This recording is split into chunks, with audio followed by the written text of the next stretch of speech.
As Robert and Haven finish up their work on the fence and head home for lunch, Pinky becomes more and more a part of the family. She plays around sniffing their heels and follows them back to the house. Mrs. Peck and Aunt Carrie both agree that Pink was just about the prettiest pig they ever saw, but they still won't let him into the house for lunch. Instead, Robert brings Pinky a bowl of cereal, which Pinky is unsure of at first. But after Robert allows her to eat some off of his finger, she finishes the whole thing. After lunch, Robert and Haven hurried toward the barn to figure out a place for Pinky to live. After walking around the barn several times, Haven decides that the family's old corn crutch would make a good home for Pinky.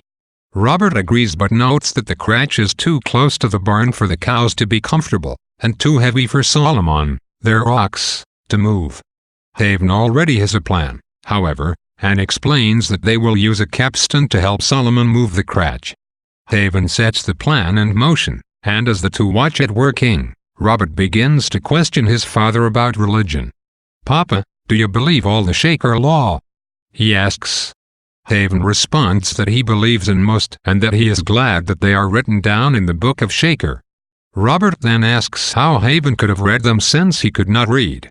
Haven looks at Robert for a second and answers, "Because I could not read, I knew how to listen with a full heart." Robert then reveals that there is one Shaker law in particular that he does not like, the one that forbids them from going to baseball games on Sunday. He explains that Jacob Henry's family goes every Sunday and that he wants to see the Green Mountain Boys play.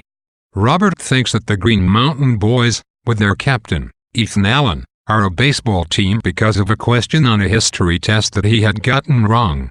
The question had been, which Vermonter played a key part in our history? Robert had thought that the question was referring to baseball, and so he answered Abner Doubleday.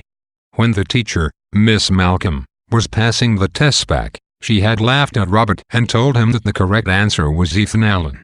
Still thinking that the question had been referring to baseball, Robert assumed that Ethan Allen must have been an even better baseball player than Abner Doubleday. Haven stays mostly quiet while Robert goes off, and when the tirade about Abner Doubleday is over, he says, "Thanks be praised, all the history I need's in our family Bible. And in the Book of Shaker." Robert then tells him that Miss Malcolm thinks that all Vermonters should be proud of their heroes like Ethan Allen and Calvin Coolidge. Robert asks if Haven had voted for Calvin Coolidge, and Haven tells him that he was not allowed to vote because of his illiteracy. "Men look at me and do not take me for what I be, because he wears plain clothes and can only sign an X." Robert asks if that makes him heartsick, and Haven replies that it does not, "because I am rich and they are poor." Robert tries to respond that they are not rich, but Haven interrupts them and explains that they are rich in all the things that they needed. Still not fully convinced, Robert says that, "It seems to me what we have most is work and dirt." Haven replies that though the work is hard, in another year, the dirt will be completely theirs, and that is why he slaughters pigs, because it is his mission. Robert asks if that is the mission that they talk about in prayer meetings, and Haven replies that it is and that he is just glad to be in the picture of things in Vermont. He explains that Vermont is a good state because it is so simple.